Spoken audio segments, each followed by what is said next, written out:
lahat ng sakit ng coronary, lahat ng bara ay artery.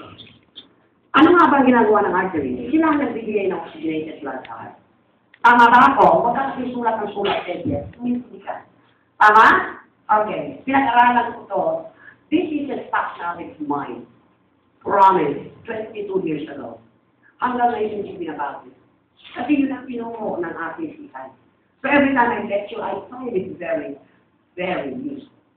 Okay? I don't read books. Nagre-read ako ng libro pag may mga updates. Although I buy books every year, lalo na po yun. Why? I cannot change the pathology ng sakit. It's been there since Nightingale. Tama? Yes. Ang binabasa ko lang is the updates of this. Naintindihan po? So, sabi ko nga kahapon, nothing, nobody, not even anybody can beat knowing the concept. Kaya binibigyan kita ng concept eh. Okay? Nagkaintindihan ba? Huwag kang nagsisinungaling anak kung hindi mo naintindihan. Okay? Kasi takot ako sa'yo. Just fear. Kaya ka natatakot dahil hindi mo naintindihan. Tama ba ako? Kaya pag tinanong kita, napakatransparent yung mga tao, di ba? Nakikita ko yung mga itsura nyo kung sino yung hindi nakakaintindi sa nakakaintindi. Okay? Kaya ako tinatanong sa inyo, dahil, that's your question. Tama? Kaya kailangan parang lapitan kayo o pranin. Para lang. Diba? O sino ba magkikaitis ako ba? I don't have anything to do. Okay, I only have 6 months to live perhaps. Tama ba? O meron akong sakit eh. I have a plastic kanina. So I have blood transfusion every month. Ako meron akong bone marrow every year. Okay? Kasi nag-intradialysis ako dito. Tama? I'm not saying na baka bukas mamamatay na. Okay, why think of those things when you can do good to others? Tama ba? Okay. Kaya tinatanong kita, it's not because I wanted to put you down. It's just because I wanted to lift you up. Tama?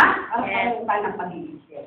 Para kahit sino makausap yung siyeta, nobody will put you down. Naintindihan ba? Yes. Okay, good. Naiyak ko niya ako. Okay. Ano ito? Heart. O ano ito? Artery ba ito? Yes. Dito ba tumataan yung mga blood? Yes. Okay. Pag meron akong MI, ano nga ito? Fat. Tama? Yes. Close siya ba yung artery? Yes. Itong fat na to, ang nag-create ng sugat. Tama ba? Yes. Yung sugat kasi nanigas. Pag nanigas, kung sarado na macrophage, tama ba? Nag-create siya ng sugat. Are you with me? Yes. Okay. Ngayon, dahil kulang ang blood. Kulang ang blood. Wala eh. Mamamatay ba yung mga myocardial cells? Yes. Magigitin? Tama? Yes. Makapalag ba ng ability to pump? Yes. Yes. Yes. Tama. Okay. O, ililipat ko rito. Ayan, dahil malaki. Ano mga ito? Nasaan to? Yes. Ano ito? Lada. Tama ba? Yes. O, andito ba yung fat? Yes. May sugat ba dyan? Yes. May sugat, tama? Yes. Okay. Ano ginagawa ng platelet pag may sugat? Lalo na pag may bleeding. Meron pa siyang compensatory mechanism? Yes. Ito ba yung nag-release ng carboxane? Yes. Ito ba yung intrinsic pathway sa extrinsic pathway? Yes. Okay. Intrinsic pathway, extrinsic pathway. Naglalakad ng platelet, sabi ng platelet sa lagat, ay shit, may sugat. Tama?